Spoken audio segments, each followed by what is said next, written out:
Ratusan struktur kuno Muara Jambi menyimpan kisah bisu tentang dua kekuasaan megah yang saling berganti di Sumatera. Mereka menjadi saksi perjalanan panjang Kerajaan Melayu, yang tahan selama lebih dari 600 tahun, membentuk cikal bakal peradaban besar di sepanjang Sungai Batanghari.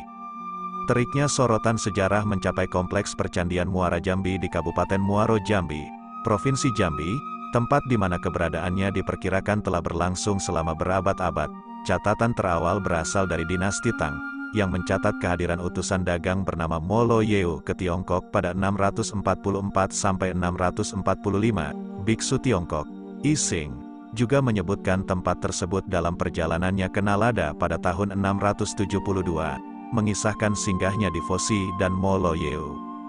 Puncak kejayaan mencuat pada tahun 682 dengan diterbitkannya Prasasti Kedukan Bukit. Isinya merinci tentang Dapunta Hyang yang mendirikan sebuah wanua di Palembang, tempat di mana prasasti tersebut ditemukan, dan memiliki tentara dengan kekuatan yang mencapai 20.000 orang. Menariknya, arkeolog Yunus Satrio Atmojo, anggota tim ahli cagar budaya nasional, mengungkapkan, ada waktu sekitar 40 tahun setelah Sriwijaya berdiri, utusan dari Molo Yeu sudah sampai Tiongkok. Hal ini mengindikasikan keberadaan kekuasaan yang lebih tua dari Sriwijaya. Sementara itu, kompleks percandian di Muaro Jambi diduga telah berdiri sejak Kerajaan Melayu berkuasa di Sumatera. Struktur-struktur kuno ini sering dikaitkan dengan lokasi di mana Biksu Tiongkok I Sing menuntut ilmu saat singgah di Sumatera. Penelitian arkeologis mengungkap bahwa masa tertua di situs ini diwakili oleh temuan keramik dinasti Tang abad ke-8 hingga 9. Penggalian Candi Gumpung juga menghasilkan penemuan menakjubkan, berupa lempengan emas yang berisi mantra di dalam kotak peripih. Berdasarkan epigraf Bucari, temuan ini diperkirakan berasal dari pertengahan abad ke-9 hingga awal abad ke-10. Hasil penanggalan radiokarbon dari Candi Kedaton dan sebelah timur kolam Telaga Rajo menunjukkan bahwa situs ini telah digunakan sejak abad ke-9 hingga ke-10. Ini menegaskan bahwa Muaro Jambi tetap berfungsi pada era Sriwijaya dan bahkan masih relevan saat Kerajaan Melayu bangkit kembali. Dengan begitu, Muara Jambi menjadi saksi hidup perjalanan panjang dan penuh misteri dari dua kekuasaan terbesar di Sumatera. 3 tahun setelah munculnya Prasasti Kedukan Bukit, terdengar berita menarik dari I Sing, yang baru saja kembali dari Nalada pada tahun 685. Ia kembali singgah ke Molo Yeu, menyaksikan bahwa kala itu Molo Yeu sudah menjadi bagian integral dari Silifosi, yakni Sriwijaya. Kisah menarik ini kemudian terkait erat dengan temuan prasasti Karangberahi di Jambi, tepatnya di Dusun Batu Bersurat, Desa Karangberahi, Kecamatan Pamenang, Kabupaten Merangin. Seperti halnya prasasti Kota Kapur di Bangka, Palas Pasemah, dan Jabung di Lampung, menurut arkeolog Bambang Budi Utomo, prasasti Karangberahi ditempatkan setelah wilayah tersebut ditaklukkan oleh penguasa Sriwijaya. Untuk mencegah pemberontakan di wilayah yang sudah ditaklukkan, Prasasti Kutukan ditempatkan, ungkapnya, Melayu, sebagai wilayah pertama yang diduduki oleh penguasa Sriwijaya pada awal perkembangannya, menjadi pusat penting karena mengendalikan sejumlah pelabuhan di sekitar Selat Malaka. Bicara mengenai dua kekuatan besar di Sumatera, Sriwijaya dan Melayu, masyarakat masih memiliki asumsi bahwa keduanya selalu berperang, terang Yunus. Namun, bukti peperangan antara keduanya tidak pernah ditemukan, baik dari toponimi maupun asal-usul nama tempat. Belum ada indikasi peperangan yang pernah terjadi, tambah Yunus. Bahkan dalam prasasti yang berasal dari masa Sriwijaya, tidak pernah disebutkan adanya konflik tersebut. Menurutnya, lebih mungkin untuk menggambarkan Sriwijaya sebagai negara federasi, di mana beberapa kekuasaan bersatu. Pada masa kejayaannya, aliansi ini begitu kokoh, dan beberapa kekuasaan lain, termasuk Melayu, berada di bawahnya. Semuanya tergantung pada zamannya, ada yang mengatakan pusatnya di Kataha, Kedah, Malaysia. Oleh karena itu, kita dapat lebih merujuknya sebagai negara federasi, di mana rajanya kadang berada di satu tempat dan kadang di tempat lain. Jelas Yunus, mengungkap sisi unik dari hubungan antara Sriwijaya dan Melayu yang lebih cenderung damai dan saling bergantian. Dalam catatan sejarah dinasti Song, 960-1279, muncul sebuah nama yang serupa dengan Jambi, yang menarik perhatian. Kisah ini terjadi ketika Raja Sriwijaya, yang disebut sebagai Sanfosi, menetap di Canpi, sebagaimana tercatat dalam dokumen tersebut. Dari sini, muncul dugaan menarik bahwa pusat kadatuan Sriwijaya telah berpindah ke Jambi. Namun, keberadaan Sriwijaya tidak luput dari gejolak. Prasasti berbahasa Tamil dari tahun 1030 mencatat kemenangan Kerajaan Chola atas Sriwijaya dan wilayah sekitarnya pada serbuan tahun 1025. Di antara wilayah yang ditaklukkan terdapat Sriwijayam, yang kemungkinan berlokasi di sekitar Palembang saat ini, dan Malayur yang diartikan sebagai Malayu di Jambi. Serbuan bangsa Tamil tidak berhenti begitu saja. Sumatera kembali diserang pada tahun 1068. Pertama kali diserang dan rusak, mereka bangkit lagi. Kedua kalinya diserang, dan Palembang mengalami kerusakan parah. Akibatnya, Palembang tidak lagi dapat mempertahankan status ibu kotanya. Jelas Yunus, ibu kota pun dipindahkan ke Jambi dengan alasan yang masih terus menjadi misteri, mungkin terkait dengan satu keturunan yang memimpin. Sementara itu, Palembang tetap menjadi tempat di mana seorang viceroy, semacam administrator dari kerajaan Tamil, ditempatkan. Viceroy tersebut adalah seorang bangsawan yang dipercayakan untuk memimpin di Palembang.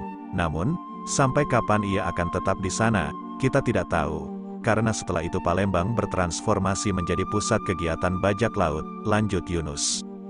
Peristiwa ini kemudian membawa perhatian Cheng Ho ke Palembang pada awal abad ke-15. Misi yang diusungnya adalah menangkap Chen Zui, seorang penguasa bajak laut Palembang, untuk diserahkan kepada kaisar dan mengakhiri kepemimpinannya dengan hukuman penggal kepala.